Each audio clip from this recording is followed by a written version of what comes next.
അസ്സലാമു അലൈക്കും വറഹ്മത്തുള്ളാഹി വബറകാതുഹു. അൽഹംദുലില്ലാ, അസ്സലാത്തു വസ്സലാമു അലാ റസൂലില്ലാ വഅലാ ആലിഹി വസഹ്ബിഹി അജ്മഈൻ. അമ്മാ ബഅദ്. അല്ലാഹുമ്മ അല്ലിംനാ മാ യൻഫഉനാ വൻഫഅനാ ബിമാ അല്ലംതനാ വസിദ്നാ ഇൽമാ. പരമകാരുണികനും കരുണാനിധിയുമായ സ്നേഹവാത്സല്യനിധിയായ റഹ്മാനായ റഹീമായ വദൂദായ ഗഫൂറായ ഖരീബും മുജീബുമായ അള്ളാഹുവിൻ്റെ രക്ഷയും ശാന്തിയും സമാധാനവും എല്ലാവിധത്തിലുള്ള അനുഗ്രഹങ്ങളും റഹ്മത്തും ബറക്കത്തുമെല്ലാം നിങ്ങൾക്കു മീതെ സദാ വർഷിക്കുമാറാകട്ടെ. വളരെ വലിയ ഒരു ക്ഷമാപണത്തോടു കൂടിയിട്ടാണ് ഈ ക്ലാസ് ഇന്ന് തുടങ്ങുന്നത്. 2 ആഴ്ച താമസിച്ചുകൊണ്ടാണ് നമ്മളിപ്പോൾ ഈ ക്ലാസ് എടുക്കുന്നത്. റമദാൻ തുടങ്ങുന്നതിന് മുന്നേ തീർക്കേണ്ടതായ വളരെ ഉത്തരവാദിത്തപ്പെട്ട ചില കമ്മിറ്റ്മെൻറ്റുകൾ ഉണ്ടായിരുന്നത് കൊണ്ടാണ് ക്ലാസ് എടുക്കാൻ തീരെ കഴിയാതിരുന്നത്. അപ്പോൾ ഇങ്ങനെ ഒരു ഡിലേ ആയി പോയതിന് ആദ്യമായിട്ട് ക്ഷമ ചോദിക്കുകയാണ്. പലരും അക്ഷമരായിട്ട് കാത്തിരിക്കുകയായിരുന്നു എന്നറിയാം. പക്ഷേ ക്ലാസ് എടുക്കാനുള്ളൊരു ഗ്യാപ്പ് കിട്ടാതിരുന്നതിനാലാണ്. ഇൻഷാ അള്ളാഹ് ഇനി ഇവിടുന്ന് അങ്ങോട്ടേക്ക് ശരിയാകും ഇൻഷാ അള്ളാഹ്. അപ്പോൾ നമ്മൾ പറഞ്ഞുകൊണ്ടിരിക്കുന്നത് ഇസ്തിഗ്ഫാറിനെ കുറിച്ചാണ്. ഇസ്തിഗ്ഫാർ ശരിയായ രൂപത്തിൽ നമ്മളിൽ സംഭവിക്കണമെങ്കിൽ നമ്മൾ ഇസ്തിഗ്ഫാർ എന്നാൽ എന്താണ് എന്നറിയണം. എന്താണ് ഈ ഇസ്തിഗ്ഫാർ കൊണ്ട് എന്താ സംഭവിക്കുന്നത് എന്നറിയണം. മനസ്സിലായോ? അപ്പോഴാണ് ഇസ്തിഗ്ഫാർ എങ്ങനെയാണ് ചെയ്യേണ്ടത്, എങ്ങനെ ചെയ്താലാണ് ശരിയാകുക എന്നുള്ളത് അറിയുള്ളൂ. അപ്പോൾ ഇസ്തിഗ്ഫാർ എന്നുള്ളത് നമുക്ക് അതിൻ്റെ മലയാള ഭാഷയിൽ തന്നെ അതിൻ്റെ അർത്ഥം പാപമോചനം എന്നാണ്. പാപങ്ങളിൽ നിന്ന് മോചനം എന്നാണ്. എന്ന് പറഞ്ഞു കഴിഞ്ഞാൽ ചെയ്ത പാപങ്ങളിൽ നിന്നുള്ള മോചനം എന്നാണ് അതിൻ്റെ മലയാള അർത്ഥം കൊടുത്തിരിക്കുന്നത്. അങ്ങനെ അർത്ഥത്തിലൂടെ പോവുകയാണെങ്കിൽ പോലും അപ്പം എന്താണ് പാപങ്ങൾ എന്ന് തീർച്ചയായിട്ടും നമ്മൾ അറിയേണ്ടതുണ്ട്. മനസ്സിലായി? അപ്പോൾ ആ പാപങ്ങൾ പരിശുദ്ധ ഖുർആനിലൂടെയും ഹദീസുകളിലൂടെയും പറഞ്ഞ പാപങ്ങൾ എന്ന് പറഞ്ഞിട്ട്, അല്ലെങ്കിൽ നമ്മൾ ഇന്ന് പാപങ്ങൾ എന്ന് വിളിക്കുന്നതായിട്ട് പരിശുദ്ധ ഖുർആനിൽ കാണുന്ന ചില വാക്കുകൾ, ആ വാക്കുകളുടെ ശരിയായ അർത്ഥതലങ്ങളാണ് നമ്മൾ സംസാരിച്ചു കൊണ്ടിരിക്കുന്നത്. അതിലൊന്നാമതായിട്ട് പറഞ്ഞത് ഇസ്മ് എന്നുള്ളതാണ്. നിങ്ങൾ അതിനെക്കുറിച്ച് പഠിക്കുകയും ആലോചിക്കുകയും ഗവേഷണം ചെയ്യുകയും ചെയ്തിട്ടുണ്ടാകും എന്ന വിശ്വാസത്തോടെയാണ് മുന്നോട്ട് പോകുന്നത്. രണ്ടാമതായിട്ട് പറഞ്ഞത് ദൻബ് ആണ്. അതേപോലെ മൂന്നാമതായിട്ട് പറഞ്ഞത് ഖതീഅത്ത് ആണ്. ഇത് മൂന്നിൻ്റെയും പ്രത്യേകതകളൊക്കെ നമ്മൾ പറഞ്ഞു. മൂന്ന് സംഗതികളാണ് എന്നുള്ളത് പറഞ്ഞു. അതേപോലെ ഇനി നാലാമതായിട്ട് പറയാനുള്ളത് സയ്യിഅത്ത് എന്നുള്ളതാണ്. ഇതെല്ലാം കൂടി കൂട്ടിക്കലർത്തിയിട്ടാണ് പലരും പറയാറ്. ഇപ്പോൾ നമുക്ക് തന്നെ വലിയ നിശ്ചയം ഉണ്ടാവില്ല ഇതെന്താണ്. ഇപ്പോൾ ഇസ്മിനെ കുറിച്ച് പാപം എന്ന് പറയും, ദൻബിനെ കുറിച്ചും പാപം എന്ന് പറയും, ഖതീഅത്തിനെ കുറിച്ചും പാപം എന്ന് പറയും, സയ്യിഅത്തിനെ കുറിച്ചും പാപം എന്ന് പറയും. അത് പറയുമ്പോൾ നമ്മളെ സംബന്ധിച്ചിടത്തോളം ഇതൊക്കെ കേൾക്കുമ്പോൾ ഒക്കെ ഒന്നായിട്ടാണ്. പാപം എന്ന് പറഞ്ഞു കഴിഞ്ഞാൽ കള്ളു കുടിക്കരുത്, വ്യഭിചരിക്കരുത്, അങ്ങനെയുള്ള ഹറാമാക്കിയ സംഗതികൾ. അതിൻ്റെ യുക്തി പോലും നമ്മൾ അന്വേഷിക്കാറില്ല. എന്തുകൊണ്ട് ഹറാമാക്കി എന്ന യുക്തി പോലും നമ്മൾ അന്വേഷിക്കാതെ, കാരണം അതിനകത്ത് ദോഷമുള്ളത് കൊണ്ടാണുള്ളൊരു സംഗതി ഹറാമാക്കുന്നത്. അതാണല്ലോ പരിശുദ്ധ ഖുർആനിലെ ഖംറിനെ കുറിച്ച്, കള്ളിനെ കുറിച്ച് പറഞ്ഞത്, ചൂതാട്ടത്തെക്കുറിച്ച് പറഞ്ഞത്. അതിനകത്തൊക്കെയുള്ള പ്രശ്നങ്ങൾ കാരണത്താലാണല്ലോ. അപ്പോൾ എല്ലാ ഹറാമുകൾക്ക് പിന്നിലും ഒരു പ്രശ്നമുണ്ട്. ആ പ്രശ്നം എന്താണെന്ന് നമുക്ക് തിരിയും. അങ്ങനെ വ്യക്തമായ രൂപത്തിലാണ് അല്ലാഹു തആല പറഞ്ഞു തന്നിട്ടുള്ളത്.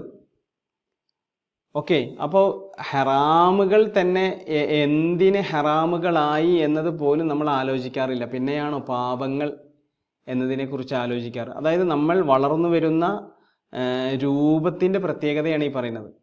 അപ്പോൾ തീർച്ചയായിട്ടും എന്താണ് പാപങ്ങൾ എന്ന് നമ്മൾ അറിയേണ്ടതുണ്ട്. എന്തുകൊണ്ട് അവയ്ക്ക് ആ പേരുകൾ വന്നു എന്നുള്ളത് നമ്മൾ അറിയേണ്ടതുണ്ട്.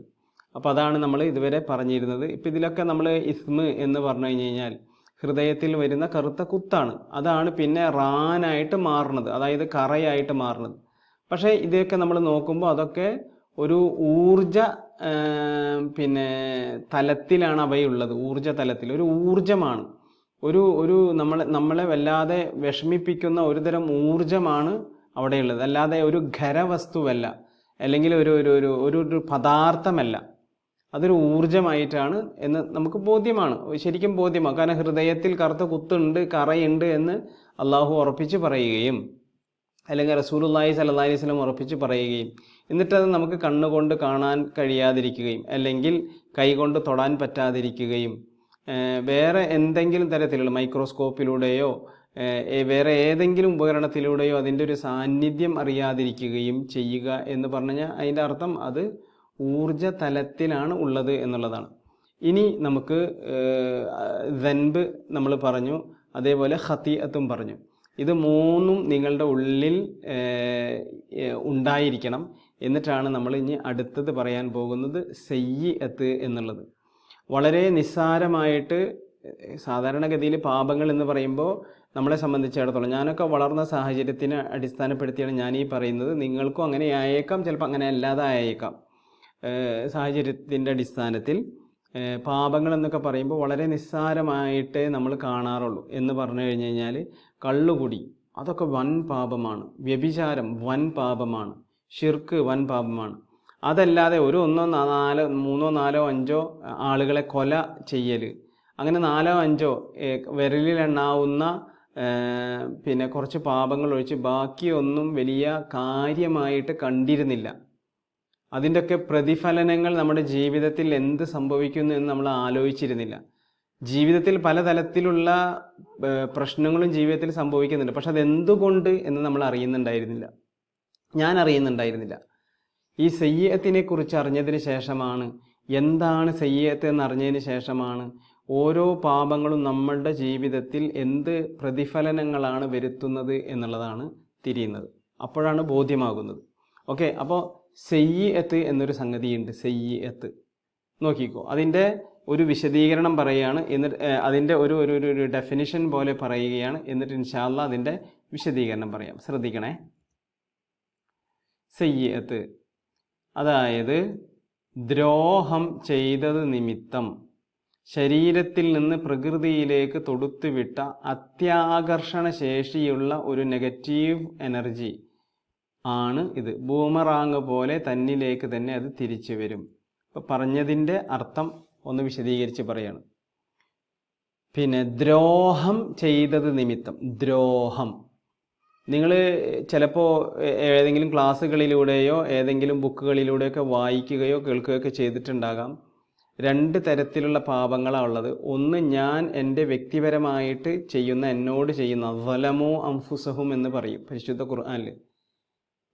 റബ്ബന വലംന അൻഫുസന. ഇപ്പോൾ ആദം നബി കഴിക്കരുത് എന്ന് പറഞ്ഞ പഴം കഴിച്ചപ്പോൾ, അല്ലെങ്കിൽ ആ സ്വർഗത്തിലെ ആ ഖനിയെ, ആ മരത്തെ രുചിച്ചപ്പോൾ അവർ പറഞ്ഞത്, അത് അവർക്ക് ബോധ്യമായപ്പോൾ അവർ പറഞ്ഞു റബ്ബന വലംന അൻഫുസന എന്നാണ്. ഞങ്ങളോട് തന്നെ അക്രമം പ്രവർത്തിച്ചു. അപ്പോൾ ഒന്ന്, പിന്നെ നമ്മൾ നമ്മോട് ചെയ്യുന്നത്, അല്ലെങ്കിൽ നമ്മളും അള്ളാഹുവും തമ്മിലുള്ള ബന്ധത്തിൽ ചെയ്യുന്നത്. രണ്ടാമത്തേത് മറ്റുള്ളവരോട് ചെയ്യുന്നത്, അല്ലെങ്കിൽ നമ്മളും മറ്റു മനുഷ്യരുമായിട്ടുള്ള ബന്ധത്തിൽ ചെയ്യുന്നത്. ഇങ്ങനെ 2 തരം പാപങ്ങൾ ഉണ്ട് എന്ന് നിങ്ങൾ കേട്ടിട്ടുണ്ടാവും. അങ്ങനെ ആളുകളൊക്കെ വിശദീകരിക്കുന്നത് കാണാം. സംഗതി ശരിയാണ്. ഒന്ന്, നമ്മളും അള്ളാഹുവും മാത്രമേ അറിയുള്ളൂ, നമ്മളും അള്ളാഹുവും തമ്മിലുള്ളതാണത്. ഞാൻ എന്നോട് ചെയ്യുന്നതാണ്. അള്ളാഹുവിനോട് പിന്നെ ദ്രോഹം ചെയ്യാൻ കഴിയില്ലല്ലോ. എന്നാൽ മറ്റുള്ളവരോട് ചെയ്യുന്ന പാപങ്ങളുണ്ട്, അതിനെ നമ്മൾ ദ്രോഹം എന്നാണ് പറയാം. ഒരാളെ കളിയാക്കുക, ഒരാളെ പരിഹസിക്കുക, ഒരാളെക്കുറിച്ച് കുറ്റം പറയുക, അയാൾ പറഞ്ഞത് ഇയാൾ പറഞ്ഞു എന്ന് പറഞ്ഞിട്ട് ഏഷണി പറയുക, അല്ലെങ്കിൽ അയാളുടെ പൈസ മോഷണം നടത്തുക, അല്ലെങ്കിൽ അയാളെ കൈകൊണ്ടോ കാലുകൊണ്ടോ ഉപദ്രവിക്കുക, അങ്ങനെ പിന്നെ വഴിയിൽ ഇരുന്നു കൊണ്ട് ആളുകളെ ഉപദ്രവിക്കുക, വഴി തടഞ്ഞുകൊണ്ട് ഉപദ്രവിക്കുക, അയൽവാസികൾക്ക് വഴി നൽകാതെ ഇങ്ങനെയുള്ളതിനൊക്കെയാണ് നമ്മൾ ദ്രോഹം എന്ന് പറയുന്നത്. ദ്രോഹം മനസ്സിലായി? അത് നമ്മുടെ നോട്ടത്തിലൂടെ ഉണ്ടാകാം, നമ്മുടെ പിന്നെ വൈകാരിക പ്രകടനങ്ങളിലൂടെ ഉണ്ടാകാം, നമ്മളുടെ സംസാരങ്ങളിലൂടെ ഉണ്ടാവാം, നമ്മളുടെ കൈകാലുകളുടെ പ്രവർത്തനങ്ങളിലൂടെയും ഉണ്ടാകാം. അങ്ങനെ പലതരത്തിലും പല തലത്തിലും നമ്മുടെ ഈ ദ്രോഹം മറ്റുള്ളവരിലേക്ക് പോകാറുണ്ട്. മനസ്സിലായോ? വെറുതെ പിന്നെ ഒരു സദസ്സിൽ പോയി ഇരുന്നിട്ട് ആ സദസ്സിനെ മലിനമാക്കുന്ന രൂപത്തിലുള്ള ഒരു സംസാരം സംസാരിച്ചാൽ മതി, എന്നിട്ട് അവിടെ നിന്ന് ഇറങ്ങിപ്പോരും. പക്ഷെ അത് വലിയ ദ്രോഹമായിരിക്കും. അപ്പോൾ ദ്രോഹത്തിൻ്റെ എന്താ പറയുക, തലങ്ങൾ പല തരത്തിലുണ്ട്. അങ്ങനെ ദ്രോഹം ചെയ്തത് നിമിത്തം, ഞാനൊരു ദ്രോഹം ചെയ്ത ഞാൻ ഒരാളെക്കുറിച്ച് കുറ്റം പറഞ്ഞു, അയാൾ ചെയ്ത കുറ്റം തന്നെ, അയാൾ ചെയ്തതാണ്. ആ ചെയ്ത കുറ്റം അയാൾ മറ്റുള്ളവർക്കിടയിൽ അത് പരസ്യപ്പെടുത്താൻ അയാൾക്ക് ആഗ്രഹമില്ല, അയാൾക്ക് ഇഷ്ടമില്ല. അപ്പോൾ അയാളെക്കുറിച്ച് ഞാൻ വേറൊരാളടുത്ത് പോയിട്ട് പറയുകയാണ്, അല്ലെങ്കിൽ വേറൊരു സദസ്സിൽ പോയിട്ട് പറയുകയാണ്. അത് ദ്രോഹമാണ്, അയാളോട് ചെയ്യുന്നൊരു ദ്രോഹമാണ്. അങ്ങനെ ദ്രോഹം ചെയ്തത് നിമിത്തം ഈ പ്രകൃതിയിലേക്ക് തൊടുത്തുവിട്ട അത്യാകർഷണ ശേഷിയുള്ള നെഗറ്റീവ് എനർജിയാണ് ഈ സയ്യിഅത്ത്. അത്യാകർഷണ ശേഷി എന്ന് പറഞ്ഞൊരു ആൻറ്റിന പോലെയാണെന്ന് അർത്ഥം. ആൻറ്റിനയുടെ പ്രത്യേകത ഈ പിന്നെ എന്താ പറയുക, ഈ പ്രകൃതിയിൽ അങ്ങിങ്ങായി കളിക്കുന്ന, അങ്ങിങ്ങായി ഓടി നടക്കുന്ന കുറേ സിഗ്നലുകളുണ്ട്. അതൊക്കെ എനർജി രൂപത്തിലാണ്. ആ സിഗ്നലുകളൊക്കെ എനർജി രൂപത്തിലാണ്, അറിയാലോ. ഇപ്പോൾ നമ്മൾ പിന്നെ റേഡിയോൻ്റെ ആൻറ്റിനയാണെങ്കിൽ ആ റേഡിയോൻ്റെ ആൻറ്റിന ചില വേവുകളെ ഇങ്ങോട്ടേക്ക് സ്വീകരിക്കും. അതിങ്ങനെ പ്രകൃതിയിലൂടെ പോകുന്നുണ്ട്, സ്വീകരിക്കും. അപ്പോൾ മീഡിയം വേവിലോ ഉള്ളതോ ഒക്കെ ഉള്ള ഇതുണ്ടല്ലോ, നമ്മൾ സാധാരണ പണ്ടൊക്കെ നമ്മൾ റേഡിയോ ഓൺ ചെയ്ത് കഴിഞ്ഞാൽ തൃശ്ശൂർ സ്റ്റേഷൻ, ആലപ്പുഴ സ്റ്റേഷൻ, അതേപോലെ കോഴിക്കോട് സ്റ്റേഷൻ എന്ന് പറഞ്ഞിട്ട് വാർത്തകളും മറ്റു പാട്ടുകളൊക്കെ കേൾക്കാറുണ്ടായിരുന്നല്ലോ. അപ്പോൾ അത് എന്താണ്, പ്രകൃതിയിലൂടെ അത് പോയിക്കൊണ്ടിരിക്കുന്നുണ്ട്. അതിനെ ഈ റേഡിയോ ട്യൂൺ ചെയ്തെടുക്കുകയാണ്, ഇങ്ങോട്ടേക്ക് ആകർഷിച്ചെടുക്കുകയാണ്. മനസ്സിലായോ? അതൊന്നും അത് അങ്ങനെ. അതല്ലാതെ ടി വി ആൻറ്റിനകൾ ഇപ്പോൾ ഡിഷ് പിന്നെ എന്തായാലും പറയാ, ഡിഷ് ചാനലോ അങ്ങനെ എന്തോ പറയല്ലോ, ഡിഷ് വെച്ചിട്ടുള്ള പിന്നെ ടി വികളാണ്, ഇതുകളാണ് എങ്കിൽ പോലും പണ്ടൊക്കെ ഒരു ആൻറ്റിന ഉണ്ടായിരുന്നു. ആ ആൻറ്റിനയുടെ പ്രത്യേകത പിന്നെ ദൂരദർശൻ്റെയൊക്കെയാണ് ഉണ്ടാവുക. ദൂരദർശൻ്റെയൊക്കെ ഈ വേവ്സുകളെ എന്ത് ചെയ്യും, അത് ഇങ്ങോട്ട് ആകർഷിച്ചെടുക്കും. എന്നിട്ട് നമ്മളുടെ ടി വിയിലേക്ക് നമുക്ക് ആ സ്റ്റേഷനിൽ നടക്കുന്ന പരിപാടികൾ കാണാൻ കഴിയും. ഇതും അങ്ങനെ തന്നെ, ഡിഷ് ആൻറ്റിന വെച്ചിട്ടുള്ളതൊക്കെ അങ്ങനെ തന്നെ. അപ്പോൾ എന്ത് തന്നെയായാലും എന്നതുപോലെ അതേപോലെ പ്രകൃതിയിലേക്ക് തൊടുത്തു വിട്ടിട്ടുണ്ട്. നമ്മൾ ഒരാളോട് ദ്രോഹം ചെയ്തപ്പോൾ പ്രകൃതിയിൽ അത് സ്വീകരിച്ചിട്ടുണ്ട്. പ്രകൃതി അതിനെ മെറ്റാമോർഫിംഗ് എന്നോ അങ്ങനെ എന്തൊരു പേര് തന്നെ ചില ആളുകൾ പറയുന്നത് കേൾക്കുന്നുണ്ട്, മെറ്റാമോർഫിംഗ് എന്ന്. നമുക്കറിയില്ല, അങ്ങനെ പേര് ഞാൻ കേട്ടിട്ടുണ്ട്. അത് അതിപ്പോൾ നമ്മൾ അതിനെക്കുറിച്ച് ചിന്തിക്കുകയേ വേണ്ട. എന്തായാലും എന്തുണ്ട്, നമ്മൾ ചെയ്തത് ഇവിടെ റെക്കോർഡ് ചെയ്യപ്പെടുന്നുണ്ട്, പ്രകൃതിയിൽ റെക്കോർഡ് ചെയ്യപ്പെടുന്നുണ്ട്. അത് ഒരാളെ ദ്രോഹിച്ചത് എന്തുമാകാം. അപ്പോൾ ദ്രോഹിച്ച ഒരാളോട് ചെയ്ത ദ്രോഹം അവിടെ പ്രകൃതിയിലേക്ക് തൊടുത്തുവിട്ടു. ആ തൊടുത്തുവിട്ട ദ്രോഹത്തിനൊരു പ്രത്യേകത ഉണ്ട്. ആ ദ്രോഹത്തിൻ്റെ പേരും സയ്യിഅത്ത് എന്നാണ്. ദ്രോഹത്തിൻ്റെ പേര് സയ്യിഅത്ത് എന്നാണ്. ഇനി ആ ദ്രോഹത്തിൻ്റെ പ്രത്യേകത, അത് അത്യാകർഷണ ശേഷിയുള്ളതാണ്. അത് എന്നിലേക്ക് ദോഷത്തെ ആകർഷിച്ചു കൊണ്ടിരിക്കും. മനസ്സിലായി? സയ്യിഅത്തിന് രണ്ട് വശമാണുള്ളത്. ഒന്ന് ഞാൻ ചെയ്യുന്നത്, രണ്ട് ഞാൻ ചെയ്തതിനെ ആകർഷിച്ചിട്ട്, ഞാൻ ചെയ്തത് നിമിത്തം ആകർഷിച്ചിട്ട് എന്നിലേക്ക് വരുത്തുന്നത്. എന്നിലേക്ക് വരുന്ന ദോഷം, എന്നിലേക്ക് ദോഷമായിട്ടാണ് അത് വരിക. മനസ്സിലായോ? എന്നിലേക്ക് ദോഷമായിട്ടാണ് അത് വരിക. ഞാനാണ് അതിനെ തൊടുത്തു വിട്ടിട്ട് ഇങ്ങനെ എന്നിലേക്ക് ദോഷമായിട്ട് വലിക്കുന്നത്. അപ്പോൾ വേറൊരാളോട് ചെയ്ത ദ്രോഹഫലമായി എന്നിലേക്ക് വരുന്ന ദോഷം എന്ന് പറയാം, ചുരുക്കി പറഞ്ഞാൽ. അത് ഞാൻ ആരോട് ദ്രോഹം ചെയ്താലും അതിന് ഒരു പ്രതിഫലനം ഉണ്ടാകും ഈ ജീവിതത്തിൽ. അത് ഈ ജീവിതത്തിൽ വന്ന് തീർന്നു പോയാൽ രക്ഷപ്പെട്ടു. ഈ ജീവിതത്തിൽ തന്നെ അത് ചെയ്ത് തീർന്ന് ക്ലീനായി പോയാൽ രക്ഷപ്പെട്ടു. അതല്ല, അത് പരലോകത്തേക്കും കൂടി നീക്കി വെക്കപ്പെടുകയാണെങ്കിൽ അത് വളരെ അപകടകരമാണ്. സയ്യിഅത്ത്, ഇതിനെയാണ് സയ്യിഅത്ത്. ബൂമറാങ് പോലെ നമ്മളിലേക്ക് തന്നെ അത് തിരിച്ചു വരും. ആരെക്കുറിച്ച് നിങ്ങൾ എന്ത് പറഞ്ഞാലും, ആരെ നിങ്ങൾ ദ്രോഹിച്ചാലും അത് നിങ്ങളിലേക്ക് തിരിച്ചു വരും. അത് ഈ പ്രകൃതിയിൽ അള്ളാഹുവിൻ്റെ ഒരു നിയമമാണ്. അങ്ങനെ അള്ളാഹു ഈ ലോകത്ത് അങ്ങനെ ഒരു നിയമം വെക്കാതിരുന്നിട്ടില്ല. അങ്ങനെ ഒരു സംഗതിയുണ്ട്. നമ്മൾ ചെയ്താൽ തീർച്ചയായിട്ടും തിരിച്ചു വരും. ഓക്കെ, ശ്രദ്ധിച്ചോട്ടാ. സൂറത്തുൻ നിസാഇൽ 79-ാമത്തെ ആയത്തിൽ അള്ളാഹു തആല പറയാണ് മാ അസ്വാബക മിൻ ഹസന. ഈ സയ്യിഅത്തിന്റെ നേരെ ഓപ്പോസിറ്റ് ആയിട്ട് നമുക്ക് തൽക്കാലം ഹസനത്ത് എന്ന് പറയാം. മറ്റുള്ളവരോട് ചെയ്യുന്ന ദ്രോഹം സയ്യിഅത്ത് ആണെങ്കിൽ, മറ്റുള്ളവരോട് ചെയ്യുന്ന നന്മ, മറ്റുള്ളവരോട് ചെയ്യുന്ന നന്മകൾ, അത് പുഞ്ചിരി വരെ ആകാം. അതേപോലെ മറ്റുള്ളവരോട് ചെയ്യുന്ന മറ്റു നന്മകൾ, മനസ്സിലായോ? മറ്റുള്ളവരോട് ചെയ്യുന്ന ഹസനത്ത്. അപ്പോൾ മമാ അസ്വാബക മിൻ ഹസനത്തിന്, അങ്ങനെ ഹസനത്ത് ചെയ്യുമ്പോൾ ആ ഹസനത്താണ് നമ്മളിലേക്ക് പ്രതിഫലിച്ചുകൊണ്ട് നമ്മളിലേക്ക് വരിക. അപ്പം ഞാൻ നല്ല രൂപത്തിൽ ഒരാളെക്കുറിച്ച് ചിന്തിക്കുകയാണെങ്കിൽ തീർച്ചയായിട്ടും എന്നിലേക്ക് നന്മകളെ വരും. മനസ്സിലായി? എന്താ ഇയാൾ മരിച്ചു പോകാത്തത്, എന്താ ഇയാൾ മരിച്ചു പോകാത്തത്, എന്താ അവർ നശിക്കാത്തത് എന്ന് മറ്റുള്ളവരുടെ നാശത്തെക്കുറിച്ചാണ് ഞാൻ ചിന്തിച്ചുകൊണ്ട് നടക്കുന്നതെങ്കിൽ ഞാനാണ് പെട്ടെന്ന് മരിക്കുക, ഞാനാണ് നശിച്ചു പോവുക. കാരണം എന്നിൽ നിന്ന് പോകുന്നത് നാശത്തെ ആകർഷിക്കാനുള്ള ഊർജമാണ്. മനസ്സിലായി? ഇതിനെയാണ് സയ്യിഅത്ത് എന്ന് പറയാം. ഞാൻ എൻ്റെ അയൽവാസി ഒരു കാർ എടുത്തു, അല്ലെങ്കിൽ ഒരു വീട് വെച്ചു. എനിക്ക് ആ വീട് കണ്ടപ്പോൾ മുതൽ അസൂയ.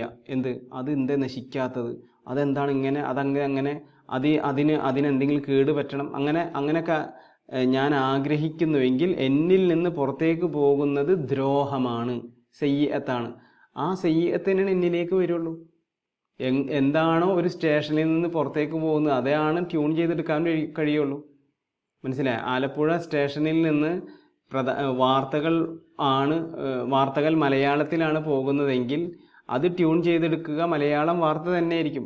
അത് അങ്ങോട്ടേക്ക് ചെല്ലുമ്പോൾ ഒരു പാട്ടായിട്ട് മാറുന്നില്ല. വേറെ സ്ഥലത്തേക്ക് ചെല്ലുമ്പോൾ ഞാൻ വായിക്കുന്നത് വാർത്തയാണല്ലോ, എന്നിട്ട് അതേ വേവ്സിൽ തന്നെ എൻ്റെ സ്റ്റേഷനിൽ നിന്ന് പോകുന്ന സെയിം എൻ്റെ വാർത്ത മറ്റവിടത്ത് ചെല്ലുമ്പോൾ ഒരു പാട്ടായിട്ട് മാറൂല, വാർത്തയായിട്ടേ ചെല്ലുള്ളൂ.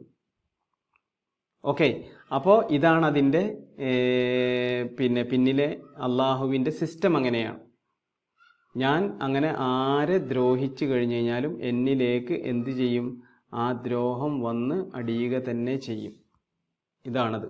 ഓക്കെ, അപ്പോൾ ഇവിടെ അള്ളാഹു തആല പറയാണ് മാ അസ്വാബക മിൻ ഹസനത്തിൻ, നിനക്ക് എന്ത് ഹസനത്തുകൾ വരികയാണെങ്കിലും ഫമിനല്ലാ, അത് അള്ളാഹുവിൽ നിന്നാണ്. കാരണം അള്ളാഹുവാണ്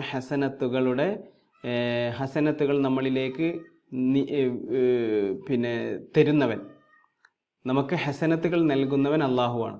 എന്നിട്ട് അള്ളാഹു പറയുന്നു വമാ അസാബക മിൻ സയ്യിഅത്തിൻ, നിനക്ക് എന്തെങ്കിലും സയ്യിഅത്ത് വന്നു ഭവിച്ചാൽ സയ്യിഅത്ത് ദോഷം, ആ ദോഷം വരുന്നത് എന്താണ്? ദ്രോഹം നിമിത്തമാണ്. അങ്ങനെ നിനക്ക് എന്തെങ്കിലും ദോഷം, സയ്യിഅത്ത് ഹസനത്തിൻ്റെ നേരെ ഓപ്പോസിറ്റ്, നന്മക്ക് പകരം നിനക്ക് എന്തെങ്കിലും ദോഷം വരികയാണെങ്കിൽ ഫമിൻ നഫ്സിക്, അതെവിടെ നിന്നാണെന്നറിയോ? നിന്നിൽ നിന്ന് തന്നെയാണ്. നീയാണ് അതിന് കാരണം. നിനക്ക് എന്ത് ദോഷം വന്നാലും, ഇത് എത്ര എന്താ പറയുക, മുഹ്കം ആയ ആയത്താണെന്നറിയോ? മുഹ്കം അതായത് അസന്നിഗ്ധമായിട്ട് പറയല്ലേ. എന്തെങ്കിലും സംശയത്തിന് ഇടയുണ്ടോ ഇവിടെ? അങ്ങനെ സംശയത്തിന് ഇടവരുന്ന രൂപത്തിലുള്ള, നമ്മൾക്ക് വ്യക്തമാകാത്ത ഒരു രൂപത്തിലുള്ളൊരു സംഗതിയാണ് ഈ പറഞ്ഞത്. ഇതിനെയാണ്, ഈ ആയത്താണ് മുഹ്കമായ ആയത്ത് എന്ന് നമുക്ക് പറയാവുന്ന രൂപത്തിലുള്ള ആയത്ത് ഇതാണ്. അതായത് വളരെ വ്യക്തമായിട്ട്, അസന്നിഗ്ധമായിട്ട്, അല്ലെങ്കിൽ ക്ലിയർ കട്ടായിട്ട് പറയണം. മാ അസ്വാബക മിൻ ഹസന, നിനക്ക് ഒരു ഹസനത്ത് വന്ന് കിട്ടിയിട്ടുണ്ടെങ്കിൽ, ഹസനത്ത് നന്മ കിട്ടിയിട്ടുണ്ടെങ്കിൽ ഫമിനല്ലാ, അത് അള്ളാഹുവിൽ നിന്നാണ്. വമാ അസാബക മിൻ സയ്യിഅത്തിൻ, നിനക്ക് എന്തെങ്കിലും സയ്യിഅത്ത് വരുന്നുണ്ടെങ്കിൽ, ദോഷം വരുന്നുണ്ടെങ്കിൽ ഫമിൻ നഫ്സി, അത് നിന്നിൽ നിന്നാണ്. വ അർസൽനാക ലിന്നാസി റസൂല, മനുഷ്യർക്ക് ഒരു റസൂലായിട്ടാണ് ഞാൻ നിന്നെ നിയോഗിച്ചിരിക്കുന്നത്. വകഫാ ബില്ലാഹി ഷഹീദ, അള്ളാഹു മതി സാക്ഷിയായിട്ട്. അപ്പോൾ ഇത് റസൂലിനോടാണ് ആദ്യമായിട്ട് അഭിസംബോധന ചെയ്യുന്നത്. ആ റസൂലിനോട് പറയുന്ന ഒരു അഭിസംബോധന രീതിയാണ്, നിനക്ക് എന്തെങ്കിലും ഹസനത്തുണ്ടോ ജീവിതത്തിൽ, അത് ഫമിൻ അല്ലാ, അള്ളാഹുവിൽ നിന്നാണ്. അതിലൊരു സംശയവുമില്ല.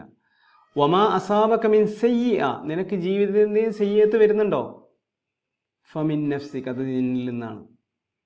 എന്നിട്ട് അള്ളാഹു റസൂലിനോട് പറയുന്നത് വ അർസൽനാക ലിന്നാസി റസൂല, മനുഷ്യർക്കൊരു ദൂതനായിട്ടാണ് ഞാൻ നിന്നെ അയച്ചിരിക്കുന്നത്. അപ്പോൾ റസൂലിന് പോലും, റസൂലുള്ളാഹി സ്വല്ലല്ലാഹി അലൈഹി വസല്ലമയോട് പോലും പറയുന്നത് അതാണ്. നിനക്ക് എന്ത് ദോഷം വന്നാൽ അത് നിന്നിൽ നിന്നാണ്. ഇതെത്ര മുഹ്കമാണെന്നറിയോ? എത്ര മുഹ്കമായ രൂപത്തിൽ, എത്ര വ്യക്തമായ രൂപത്തിൽ അള്ളാഹു താല ഇത് പറയുന്നതെന്നറിയും. ഓക്കെ, ഇനിയും നോക്കൂ. സൂറത്ത് റൂമിൽ 36-ാമത്തെ ആയത്ത്. വഇദാ അദഖ്നന്നാസ റഹ്മതൻ, മനുഷ്യന് നാം ആസ്വദിപ്പിച്ചാൽ എന്ത്? റഹ്മത്തൻ, നമ്മിൽ നിന്ന് ഒരു റഹ്മത്ത് മനുഷ്യന് ആസ്വാദനമായിട്ട് നൽകിയാൽ ഫരിഹൂ ബിഹാ, അവര് അതിൽ സന്തോഷിക്കും. വഇദാ അദഖ്നന്നാസ റഹ്മ, നമ്മിൽ നിന്നൊരു റഹ്മത്ത് മനുഷ്യരിലേക്ക് നാം ആസ്വദിപ്പിച്ചാൽ ഫരിഹൂ ബിഹാ, അതിൽ അവർ സന്തോഷിക്കും.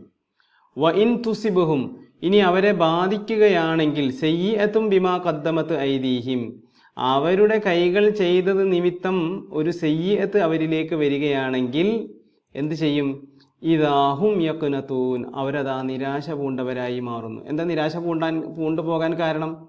അല്ല ഞങ്ങളെ പരിഗണിച്ചില്ല, അല്ല എനിക്ക് തന്നില്ല, അല്ല എനിക്ക് അത് തന്നു, അല്ല എന്താ എനിക്ക് റഹ്മത്ത് നൽകിയില്ല, എനിക്ക് റഹ്മത്തല്ലാത്ത വേറെ പല ദുരിതങ്ങളുമാണ് തരുന്നത് എന്ന് പറഞ്ഞിട്ട് നിരാശയിലേക്ക് പോകും. കാരണം എന്താ? ബിമാ ഖദ്ദമത് ഐദീഹിം, അവരുടെ കരങ്ങൾ ചെയ്തത് നിമിത്തമാണ് സയ്യിഅത്ത് വരുന്നത്. സയ്യിഅത്ത് വരുന്നതിനൊരു കാരണമുണ്ട്. വെറുതെ സയ്യിഅത്ത് വരില്ല. സയ്യിഅത്തിന് തീർച്ചയായിട്ടും ഒരു റീസൺ ഉണ്ട്. കാരണം ഈ പ്രകൃതിയിൽ എല്ലാം ഇന്റർ കണക്റ്റഡ് ആണ്. Everything is Inter connected. ഈ പ്രകൃതിയിലുള്ള ഓരോന്നും ഇന്റർ കണക്റ്റഡ് ആണ്. നിങ്ങളിലേക്ക് നിങ്ങളുടെ കച്ചവടം അഭിവൃദ്ധി പ്രാപിക്കുന്നില്ല എങ്കിൽ അപ്പോൾ നിങ്ങൾ അന്വേഷിക്കണം. അപ്പോൾ നിങ്ങൾ എന്തുകൊണ്ട് അത് വരുന്നില്ല? അവിടെ എല്ലാ കച്ചവടത്തിന് കുറേ കാരണങ്ങളുണ്ട് അഭിവൃദ്ധി പ്രാപിക്കാൻ. അതായത് എന്താ പറയുക, അതിൽ ബർക്കത്ത് ലഭിക്കാൻ ഒരുപാട് കാരണങ്ങളുണ്ട്. പക്ഷേ ആ കാരണങ്ങളൊക്കെ നിങ്ങൾ ചെയ്തിട്ടുണ്ട്, എന്നിട്ടും വരുന്നില്ല എങ്കിൽ അപ്പോഴാണ് നമ്മൾ നോക്കേണ്ടത് സയ്യിഅത്ത് എന്നിൽ നിന്ന് പോയിട്ടുണ്ടോ, എന്നിലേക്ക് ബർക്കത്ത് വരാൻ ബ്ലോക്ക്, ആകാശത്ത് തന്നെ ഒരു ബ്ലോക്ക് കിടക്കുന്നുണ്ടാകും. ആ ബ്ലോക്ക് തടഞ്ഞിട്ട് ഇങ്ങോട്ടേക്ക് വരില്ല. മഴ കൊള്ളൂലല്ലോ കുട നിർത്തിക്കഴിഞ്ഞാൽ. അള്ളാഹുവിൻ്റെ റഹ്മത്താണ് മഴ. പക്ഷെ ആ മഴ നമ്മൾ മേത്തേക്ക് കൊള്ളൂല കുട നിവർത്തി കഴിഞ്ഞാൽ. എന്തേ കാരണം? മഴ നമ്മളുടെ മേലേക്ക് ഇറങ്ങാതിരിക്കാൻ നമ്മളൊരു ബ്ലോക്ക് വെച്ചിട്ടുണ്ട്. എന്നതുപോലെ അള്ളാഹിൻ്റെ ബറക്കത്ത് നമ്മളിലേക്ക് ഇറങ്ങാതിരിക്കാൻ നമ്മളൊരു ബ്ലോക്ക് വെച്ചിട്ടുണ്ട്. ആ ബ്ലോക്കിൻ്റെ പേരാണ് സയ്യിഅത്ത്. അങ്ങനെ ഉണ്ടാകാം. അതാണ് ഈ പറഞ്ഞത്. മനസ്സിലായോ?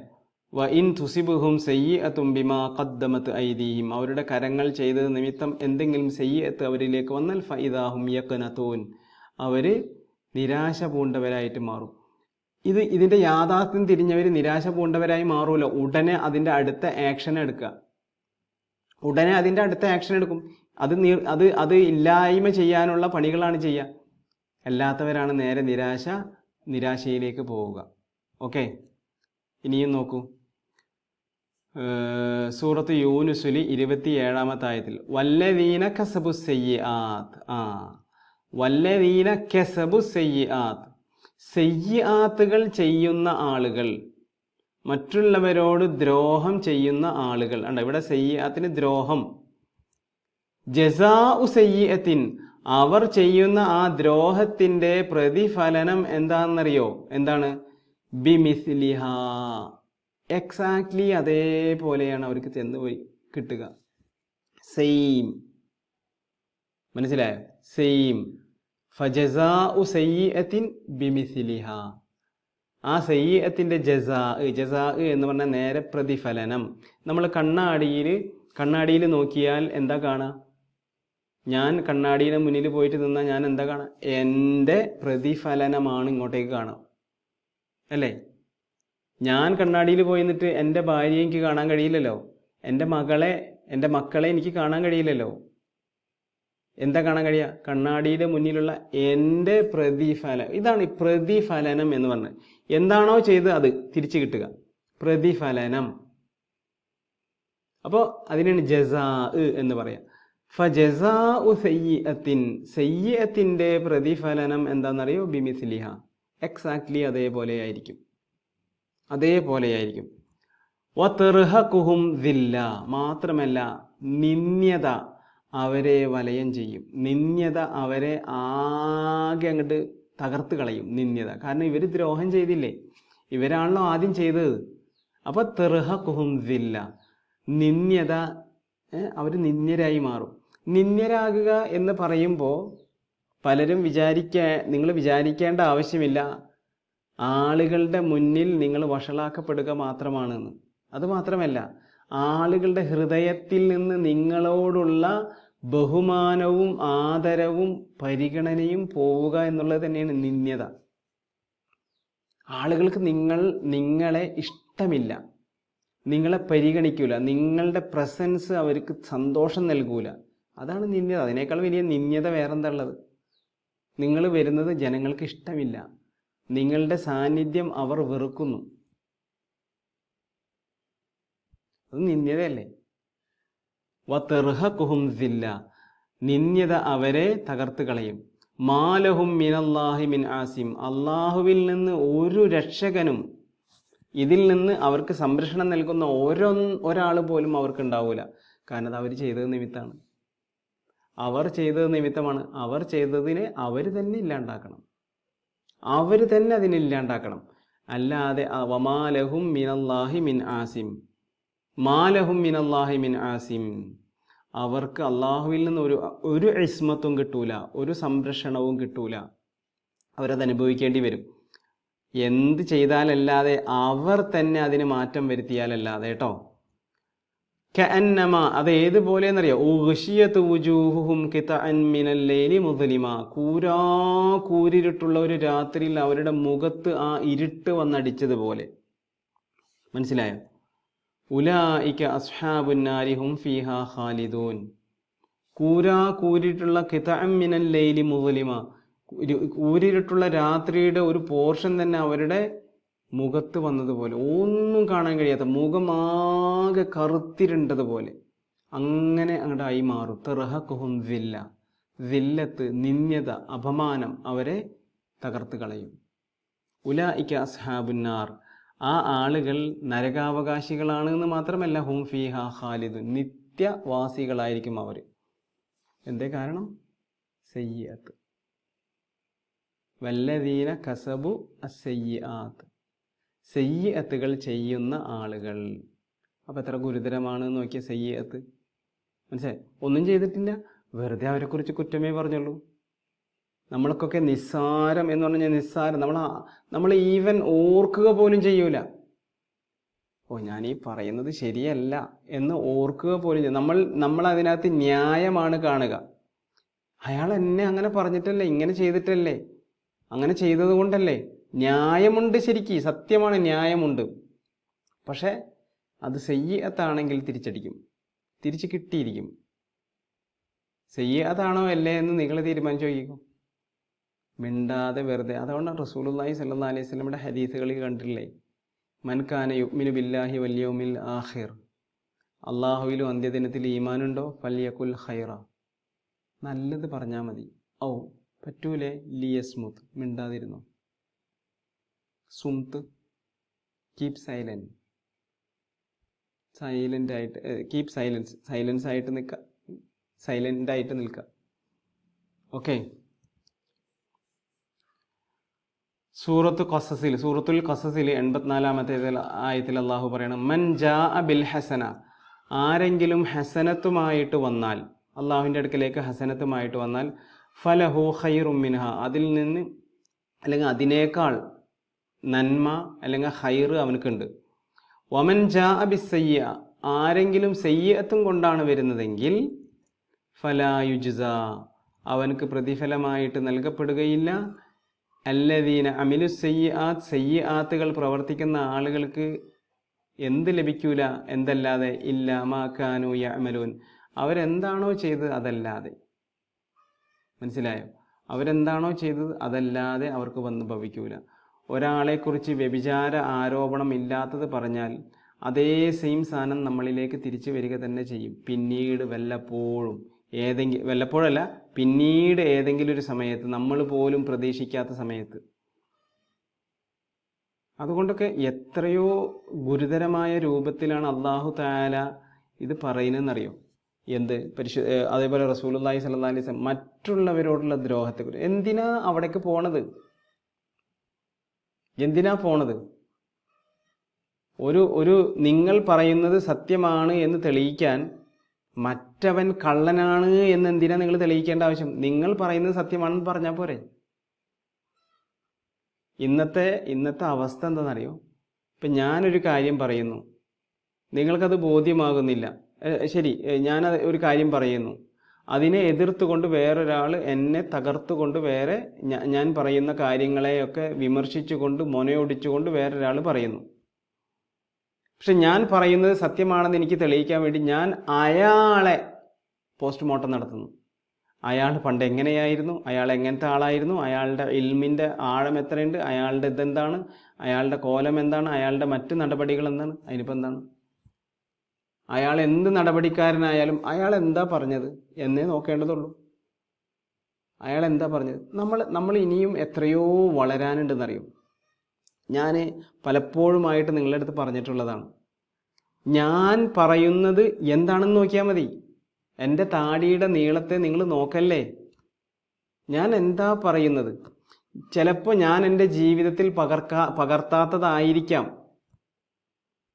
പക്ഷെ എന്നത് നിങ്ങളെ സംബന്ധിച്ചിടത്തോളം അത് കേൾക്കാതിരിക്കാൻ, അതിനകത്തുള്ള സത്യത്തെ തിരിച്ചറിയാതിരിക്കാൻ ന്യായമല്ല.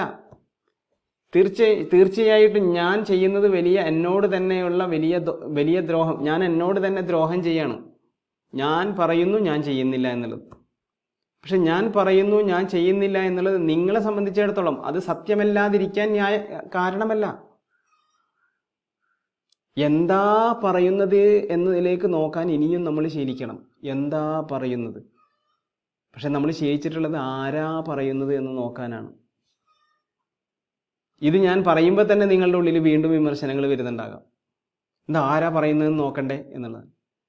ആരാ പറയുന്നത് എന്ന് നോക്കേണ്ട ആവശ്യമില്ല. എന്താ കാരണം? ഒരു കാര്യം പറയാം. ഒരാൾ നാട്ടിലെ കള്ളുകുടിയനാകാം, അല്ലെങ്കിൽ വളരെ മോശമുള്ള ഒരാളാകാം, ശരിയാണ്. ഒരു സ്ഥലത്ത് 1000 രൂപ കൊടുക്കുന്നുണ്ട്, എല്ലാവർക്കും 1000 രൂപ കൊടുക്കുന്നുണ്ട് എന്ന് പറഞ്ഞു. ഒരു കള്ളുകുടിയൻ എപ്പോഴും നുണയേ പറയുള്ളൂ. ഒരു തെറ്റ് ചെയ്യുന്ന മനുഷ്യൻ എപ്പോഴും നുണയേ പറയുള്ളൂ. അല്ലല്ലോ, നുണ പറയും, ശരിയാണ്. വല്ലപ്പോഴെങ്കിലും സത്യം പറയൂലേ? ഇല്ലേ? വല്ലപ്പോഴെങ്കിലും ഒരു സത്യം പറയൂലേ? അപ്പം അത് സത്യമാകാൻ സാധ്യതയില്ലേ എന്നാണ് ചോദിക്കുന്നത്. അയാൾ കള്ളുകുടിയനാണ്, അല്ലെങ്കിൽ വ്യഭിചാരകനാണ്, അല്ലെങ്കിൽ മറ്റു മോഷണങ്ങൾ നടത്തുന്നവനാണ്, അല്ലെങ്കിൽ താന്തോന്നിയാണ് എന്നുള്ളത് ശരി. അയാൾ നുണ പറയാറുണ്ട്, നുണയാണ് പറയാറ്. ഓക്കെ, എന്ന് കരുതി അയാൾ സത്യം ഒരിക്കലും പറയില്ല എന്നുണ്ടോ? ഇല്ലല്ലോ. അപ്പം നമുക്കൊന്ന് അയാൾ പറഞ്ഞതിനെ ഒന്ന് പരിശോധിച്ചുകൂടെ? അയാൾ പറഞ്ഞതിന് ഞാൻ അയാൾ പറഞ്ഞത് അംഗീകരിക്കുകയില്ല, കേൾക്കുകയില്ല, കാരണം അയാൾ ചോദില്ല എന്ന് പറയുന്ന നിലപാട് തെറ്റാണ്. അതാണ് ഈ പറഞ്ഞു വരുന്നത്. ഓക്കെ, അപ്പം എന്തായാലും വമൻ ജാ ബിസ്സയ്യിഅ, ആരെങ്കിലും സയ്യിഅത്തും കൊണ്ടാണ് വരുന്നതെങ്കിൽ ഫലാ യുജ്സല്ലദീന അമിലു സയ്യിആത്തി ഇല്ലാ മാ കാനൂ യഅമലൂൻ, അവർ പ്രവർത്തിച്ചിരുന്നത് മാത്രമേ അവർക്ക് പ്രതിഫലമായിട്ട് ലഭിക്കുകയുള്ളൂ. ശരി, ഓക്കെ. സൂറത്തുൽ ബഖറയിൽ 81-ാമത്തെ ആയത്തിൽ അള്ളാഹു പറയണം, ബലാമൻ കസബ സയ്യിഅ, എന്നാൽ അങ്ങനെയല്ല കാര്യങ്ങൾ. ആരെങ്കിലും നിസ്സംശയം ആരെങ്കിലും ഒരു സയ്യിഅത്ത് ചെയ്താൽ, അധ്വാനിച്ചു, ഒരാൾ സയ്യിഅത്ത് ചെയ്തു, വ അഹാതത് ബിഹി ഖതീഅതുഹു, എന്നിട്ട് ആ ഖതീഅത്ത് അവനെ വലയം ചെയ്തു, അതിൻ്റെ ആ സയ്യിഅത്തിൻ്റെ ഖതീഅത്ത് അവനെ വലയം ചെയ്തു. അപ്പോൾ സയ്യിഅത്ത് ചെയ്ത സയ്യിഅത്ത് മാത്രമല്ല, ഖതീഅത്തും ഉണ്ടാവും. മനസ്സിലായോ? ഞാൻ ഒരാളെക്കുറിച്ച് കുറ്റം പറഞ്ഞു, പരിഹസിച്ചു, കളിയാക്കി, ശരി, ആ പരിഹാസവും ഇതൊക്കെ എന്നിലേക്ക് തിരിച്ചു വരും. നിങ്ങൾ കേട്ടിട്ടുണ്ടോ പരിശുദ്ധ ഖുർആനിൽ ഞാൻ ചിലപ്പോൾ എനിക്ക് ആ ആയത്ത് എഴുതിയിട്ടുണ്ടോ എന്ന് എനിക്കറിയില്ല, ചിലപ്പോൾ കാണാം. പല സ്ഥലങ്ങളിൽ നിങ്ങൾ കാണാം, റസൂലുകളെ കളിയാക്കിയിരുന്ന ആളുകളെക്കുറിച്ച്, എല്ലാ റസൂലുകളും കളിയാക്കപ്പെട്ടിട്ടുണ്ട്. പക്ഷെ ആ കളിയാക്കിയ ആളുകളുടെ അവസ്ഥ എന്താണ്? അവരെന്താണോ കളിയാക്കിയിരുന്നത് ആ സാധനം തന്നെ അവരിലേക്ക് വന്നു ഭവിച്ചു. വഹാക ബിഹിം മാ കാനൂ ബിഹി യസ്തഹ്സിഊൻ, അവരെന്തിനെയാണോ പരിഹസിച്ചിരുന്നത് ആ പരിഹസിച്ചിരുന്ന സാധനം തന്നെ അവരെ വന്നു. അതങ്ങനെയാണ് വരുള്ളൂ. നമ്മൾ എന്തിനെയാണോ നമ്മൾ പിന്നെ എന്താ പറയുക ദ്രോഹമായിട്ട് ചെയ്യുന്ന അതേ സാധനം തന്നെ നമ്മളിലേക്ക് തിരിച്ചു വരും. ബലാമൻ കസബ സയ്യിഅ, അപ്പോൾ ആരെങ്കിലും ഒരു സയ്യിഅത്ത് ചെയ്താൽ വഹാത്തത്ത് ബിഹി ഖത്തിയത്തു, അതിൻ്റെ ഖത്തിയത്ത് അവനെ വലയം ചെയ്യും. അപ്പോൾ സയ്യിഅത്ത് ചെയ്താൽ കൂടെ ഖത്തിയത്തും വരും. മനസ്സിലായോ? ഫഉലായിക അസ്ഹാബുന്നാർ, അത്തരത്തിലുള്ള ആളുകൾ നരകാവകാശികളാണ്. ഹും ഫീഹ ഖാലിദൂൻ, അവർ അതിൽ ശാശ്വതവാസികളായിരിക്കും. എന്താ കാരണം? അവർ സയ്യിഅത്ത് ചെയ്തിട്ടുണ്ട് എന്ന് മാത്രമല്ല, സയ്യിഅത്ത് ചെയ്യുമ്പോൾ തന്നെ അതിൻ്റെ ഖത്തിയത്ത് അവരെ വലയം ചെയ്യും. ഖത്തിയത്ത് എന്താണെന്ന് കഴിഞ്ഞ ക്ലാസ്സിൽ പറഞ്ഞിരുന്നല്ലോ. സൂറത്ത് ഫാത്തിറിൽ 43-ാമത്തെ ആയത്തിൽ അള്ളാഹു പറയാണ് ചില ആളുകളെക്കുറിച്ച്, ഇസ്തിക്ബാറൻ ഫിൽ അർള്, അവർ ഭൂമിയിൽ അഹങ്കാരം നടിച്ചുകൊണ്ട് നടക്കുകയായിരുന്നു. വ മക്റ സയ്യി, മാത്രമല്ല കുതന്ത്രങ്ങളും കൊണ്ടാണ് അവർ നടന്നിരുന്നത്. ഭൂമിയിലൂടെ ആ അഹങ്കാരവും ഗർവും വെച്ചിട്ടാണ് നടന്നിരുന്നത് എന്ന് മാത്രമല്ല, വ മക്റ സയ്യി, സയ്യി എന്ന് പറഞ്ഞാൽ നെഗറ്റീവ്, ആകെ കുതന്ത്രങ്ങളാണ് അവർ ചെയ്തിരുന്നത്. വലാ യഹീകുൽ മക്റു സയ്യിഉ ഇല്ലാ ബി അഹ്ലി, വലാ യഹീകു, വലയം ചെയ്യുകയില്ല, അല്ലെങ്കിൽ ചെന്ന് പതിക്കുകയില്ല. ഹക്ക എന്ന് പറഞ്ഞാൽ ചെന്ന് പതിക്കുക. വലാ യഹീകു, ചെന്ന് പതിക്കുകയില്ല, വലയം ചെയ്യുകയില്ല. അൽ മക്റു സയ്യിഉ, മക്റു സയ്യിഉ എന്ത്? കുതന്ത്രങ്ങൾ. ഇല്ലാ ബി അഹ്ലിഹി, അതിൻ്റെ ആളുകളിൽ അല്ലാതെ. ആരാണോ കുതന്ത്രം ചെയ്തത്, കുതന്ത്രം അവനിലേക്ക് അല്ലാതെ വരില്ല. കുതന്ത്രം എന്നിലേക്ക് തന്നെയാണ് അതിൻ്റെ പരിണിത ഫലം, എന്നിലേക്കാണ് അത് തിരിച്ചു വരികയുള്ളൂ. ബൂമറാങ് പോലെ ഞാൻ ഒരാളെ എറിഞ്ഞു, അവിടം വരെ എത്തി, ചിലപ്പോൾ അയാളുടെ നെറ്റിയിലേക്ക് മുട്ടിയിട്ടുണ്ടാവും, പക്ഷെ അത് അവിടെ നിൽക്കൂല, തിരിച്ചിങ്ങോട്ട് വരും. ബൂമറാങ്ങാണത്, തിരിച്ചിങ്ങോട്ടേക്ക് വരും. ഓക്കെ. വലഖദുസ്തുഹ്സിഅ ബിറുസുലിൻ മിൻ ഖബ്ലിക്, അതാണ് സൂറത്തുൽ അൻആമിൽ 10-ാമത്തെ ആയത്ത്. ഞാൻ നേരത്തെ പറഞ്ഞില്ലേ, വലഖദുസ്തുഹ്സിഅ ബിറുസുലിൻ മിൻ ഖബ്ലിക്, താങ്കൾക്ക് മുന്നുള്ള റസൂലുകൾ കളിയാക്കപ്പെട്ടിട്ടുണ്ട്, പരിഹസിക്കപ്പെട്ടിട്ടുണ്ട്. ഫഹാഖ ബില്ലദീന സഖിറൂ, അങ്ങനെ പരിഹസിച്ച ആളുകളെ വലയം ചെയ്തു. എന്ത്? മിൻഹും മാ കാനൂ ബിഹി യസ്തഹ്സിഊൻ, അവരെന്തിനെയാണോ കൊച്ചാക്കി പരിഹസിച്ചിരുന്നത് അതേ സാധനം തന്നെ അവരെ വലയം ചെയ്തു. അതങ്ങനെ ചെയ്യുള്ളൂ. കാരണം ജസാഉ സയ്യിഅത്തിൻ ബിമിസ്ലിഹ, അതിനോടൊപ്പമാണ്, അതിനോട് തത്തുല്യമായിട്ടാണ് തിരിച്ച് വരിക. ഫഅസ്വാബഹും സയ്യിആതു മാ അമിലു, അവർ പ്രവർത്തിച്ചിരുന്നതിൻ്റെ സയ്യിആത്തുകൾ അവരെ വന്ന് ഭവിച്ചു. വഹാഖ ബിഹിം മാ കാനൂ ബിഹി യസ്തഹ്സിഊൻ, അവരെന്തിനെയാണോ പരിഹസിച്ചിരുന്നത് അത് തന്നെ അവരെ വലയം ചെയ്യുകയും ചെയ്തു. അപ്പോൾ വളരെ വലിയ തിന്മയാണ് പരിഹാസം, ചെറുതാക്കി കാണൽ, കൊച്ചാക്കി കാണൽ, നിസ്സാരമായിട്ട് കാണൽ. ഈ ഹുസുവ് കോമഡിയായിട്ട് കാണുക, കോമഡി കഥാപാത്രമായിട്ട് കാണുക. റസൂലിനെ കുറിച്ച് ആ ആളുകൾ പരിശുദ്ധ ഖുർആൻ സൂറത്തുൽ ഫുർഖാനിൽ പറയുന്നുണ്ട്, വൈദാ യറാക്കല്ലദീന കഫറു, താങ്കളെ സത്യനിഷേധികളായ ആളുകൾ താങ്കളെ കാണുമ്പോൾ അവർ ഈ യത്തഖിദൂക ഇല്ലാ ഹുസുവ, താങ്കളെ പരിഹാസ കഥാപാത്രമായിട്ടല്ലാതെ അവർ താങ്കളെ നോക്കാറില്ല. പക്ഷെ അവരെന്താണോ പരിഹസിച്ചിരുന്നത് അത് തന്നെയാണ് അവരിലേക്ക് വന്ന് ഭവിക്കുകയും ചെയ്തിട്ടുള്ളത്. അപ്പോൾ എന്താണ് സയ്യിഅത്ത്? ദ്രോഹം ചെയ്തത് നിമിത്തം ശരീരത്തിൽ നിന്ന് പ്രകൃതിയിലേക്ക് തൊടുത്തുവിട്ട അത്യാകർഷണ ശേഷിയുള്ള നെഗറ്റീവ് എനർജി ബൂമറാങ് പോലെ തന്നിലേക്ക് തന്നെ തിരിച്ചു വരും. ഇപ്പം എന്താണ് സയ്യിഅത്ത് എന്ന് മനസ്സിലായില്ലേ? ഓക്കെ. അപ്പോൾ ഇനി നമ്മൾ ഇതുവരെ പറഞ്ഞത് ഒന്നുകൂടി പറയുകയാണ്. ഈ പാപങ്ങളിൽ നിന്ന് നമ്മൾ മുക്തി നേടണം, പാപമുക്തി നേടണം. അതിനു വേണ്ടിയുള്ള ഒരു ഏർപ്പാടാണ് ഇസ്തിഗ്ഫാർ. ഇസ്തിഗ്ഫാർ എന്താണെന്നുള്ളത് പറയും ഇൻഷാ അല്ലാഹ്. ഇസ്തിഗ്ഫാർ പാപത്തിൽ നിന്ന് മോചനം നേടാനുള്ളൊരു പണിയാണ്. പക്ഷേ എന്താണ് പാപങ്ങൾ? അതിൽപ്പെട്ട ഒന്നാമത്തെ സാധനമാണ് പാപം. എന്നാൽ അല്ലെങ്കിൽ പാപത്തിൻ്റെ പല തലങ്ങൾ, അതിൽപ്പെട്ട ഒന്നാമത്തേത് എന്ന് പറഞ്ഞാൽ നമ്മളൊരു സംഗതി ചെയ്യുമ്പോൾ, വിലക്കപ്പെട്ട ഒരു കാര്യം നമ്മൾ ചെയ്യുമ്പോൾ അതിൻ്റെ പ്രതിഫലനമായിട്ട് നമ്മുടെ ഹൃദയത്തിൽ ഒരു കറുത്ത കുത്തു വീഴും. എൻ്റെ കറുത്ത കുത്തു വീണാലും ഇപ്പം എന്താ പ്രശ്നമുണ്ട്. ഹൃദയത്തിൻ്റെ ഗ്രാഹ്യതയെ അത് ബാധിക്കും.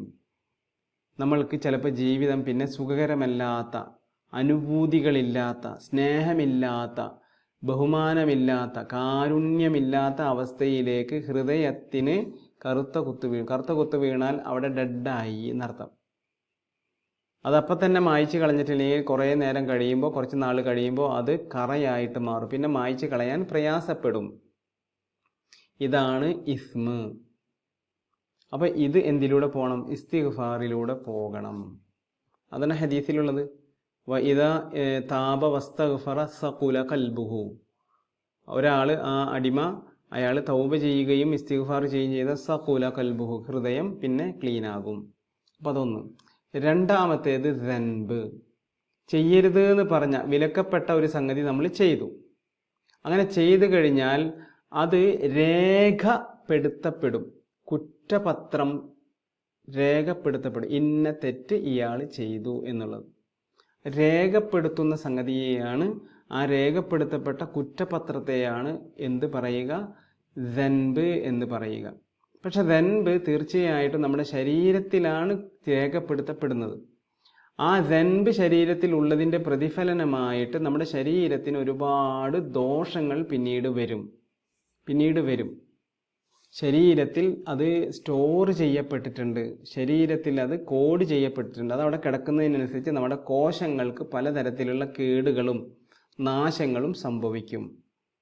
അതിനാൽ നമ്മൾ എന്ത് ചെയ്യണം?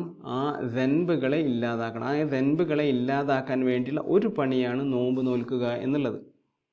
അത് പ്രത്യേകിച്ചും റമദാൻ, ഈ ഭൂമിയിലെ ഈ പ്രകൃതിയിലെ ഒരു പ്രത്യേകത എന്ന് പറയുന്നത്, ഈ പ്രകൃതി അല്ലാഹു തആല സംവിധാനിച്ചിരിക്കുന്ന രീതി എന്ന് പറയുന്നത് എല്ലാം ഒരു ഖദറിൻ്റെ അടിസ്ഥാനത്തിലാണ്. ഖദർ എന്ന് പറഞ്ഞാൽ കംപ്ലീറ്റ് കണക്കുകൾക്ക് അടിസ്ഥാനത്തിലാണ്. വകാന അംറുല്ലാഹി ഖദറൻ മഖ്ദൂറ. ഖദറാണ്, കണക്കാക്കപ്പെട്ട, വ്യവസ്ഥയാക്കപ്പെട്ട കുറേ വ്യവസ്ഥകൾക്കനുസരിച്ചാണ് പോകുന്നത്. അപ്പോൾ അള്ളാഹു ആകാശങ്ങളെയും ഭൂമിയെയും സൃഷ്ടിച്ച അന്ന് മുതൽ മനുഷ്യരാശി ഈ ലോകത്തില്ല. അള്ളാഹ് ആകാശങ്ങളെയും ഭൂമിയെയേ സൃഷ്ടിച്ചിട്ടുള്ളൂ 6 ദിവസം കൊണ്ട്. ആകാശഭൂമികളെ 6 ദിവസം കൊണ്ടാണ് സൃഷ്ടിച്ചത്. ആ സൃഷ്ടിച്ചപ്പോൾ മനുഷ്യനില്ല. മനുഷ്യൻ എത്രയോ കൊല്ലങ്ങൾക്ക് ശേഷമാണ് പിന്നീട് സൃഷ്ടിക്കപ്പെടുന്നത്. അന്ന് മുതൽ, ആകാശഭൂമികളെ സൃഷ്ടിച്ച അന്ന് മുതൽ ഈ ഭൂമിയിൽ മാസമുണ്ട്. ആ മാസം 12 ആണ്. 12. അന്ന് മുതൽ 12 മാസമുണ്ട്. അന്ന് മുതൽ 12 മാസമുണ്ടെങ്കിൽ ഒരു മാസം അവസാനിക്കാൻ ഒരു നിയമം ഉണ്ടാവുമല്ലോ. എന്നാലല്ലേ അടുത്ത മാസം തുടങ്ങുള്ളൂ, അല്ലേ? 12 ആകണമെങ്കിൽ 12ാമത്തെ മാസം കഴിഞ്ഞാൽ പിന്നെ തുടങ്ങുന്നത് 1ാമത്തെ മാസമല്ലേ? അപ്പം അതിനൊരു ക്ലിപ്തമുണ്ടല്ലോ, ഒരു എൻഡ്, ഒരു എൻഡും ഒരു തുടക്കം ഉണ്ടാവുമല്ലോ.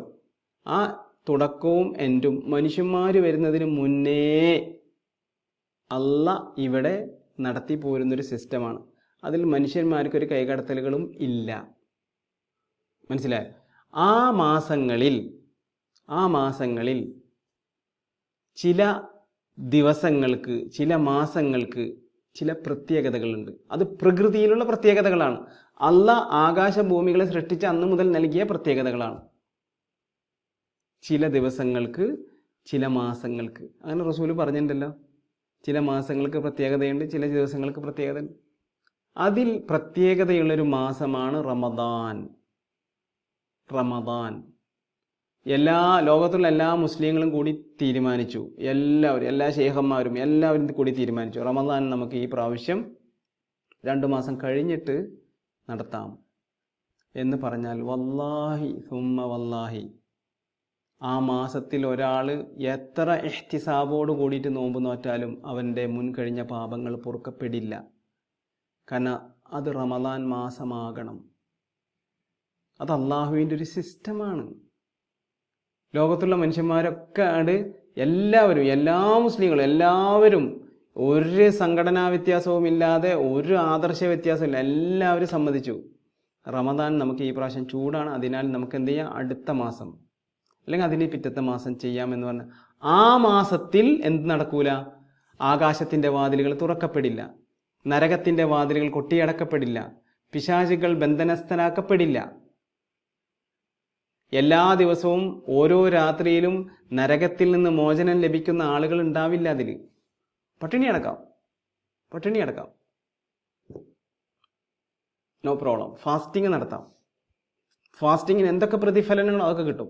പക്ഷെ റമദാൻ, മൻ സാമ റമദാൻ, ആരെങ്കിലും റമദാൻ നോമ്പ് നോറ്റാൽ ഈമാനൻ വഹ്തിസാബൻ, ഈമാനും ഉണ്ടാകണം, ഇഹ്തിസാബും ഉണ്ടാകണം.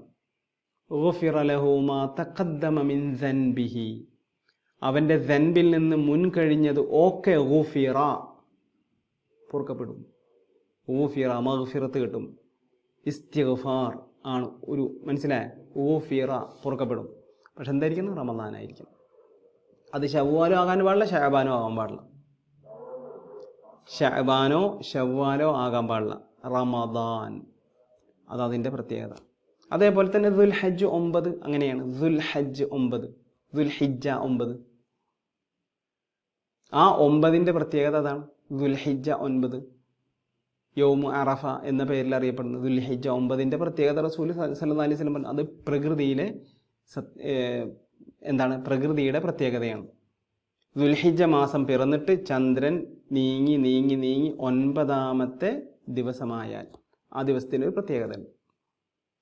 എല്ലാ മാസവും ചന്ദ്രൻ പിറവിയെടുത്തിട്ട് നീങ്ങി അത് 13, 14, 15 ആകുമ്പോൾ അതിനൊരു പ്രത്യേകത ഉണ്ട്.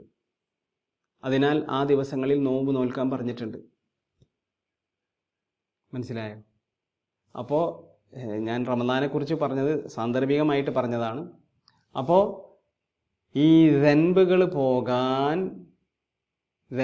പോകാൻ അള്ളാഹു നിയമമാക്കിയ ഒരു സംഗതിയാണ് റമദാൻ എന്നുള്ളത്.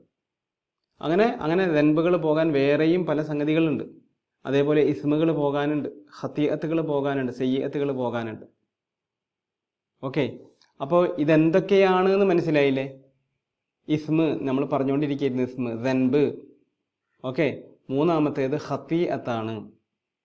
ഖതീഅത്ത്, ഈ ദൻബുകൾ നമ്മുടെ ശരീരത്തിൽ നിന്ന് പോകണം എങ്കിൽ ശരീരത്തിലെ കോശങ്ങൾ എന്താക്കപ്പെടുകയുള്ളൂ, അവ പൂർവ്വസ്ഥിതിയിലേക്ക് എത്തപ്പെടുകയുള്ളൂ.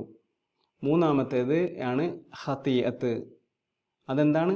അതൊരു അഴുക്കാണ്, അഴുക്ക്. പക്ഷെ അത് സ്റ്റോർ ചെയ്യിക്കുന്നത് നമ്മുടെ ശരീരത്തിന് പുറത്താണ്. മനസ്സിലായി? തൊലിപ്പുറത്തും ശരീരത്തിന് തൊലിപ്പുറത്തിൻ്റെ അപ്പുറത്തും. ശരീരത്തിന് പുറത്ത്, തൊലിപ്പുറത്താണ് എന്തുള്ളത്? ഖതീഅത്ത് ഉള്ളത്. ഇതിങ്ങനെയാണ്. നോക്കിയ ഖതീഅത്ത്, കണ്ട ഒരു നോക്കിയിട്ട് കാണുമല്ലോ, നോക്കുമ്പോൾ കാണുമല്ലോ, അതിൻ്റെ ഖതീഅത്ത് മുഖത്താണ്.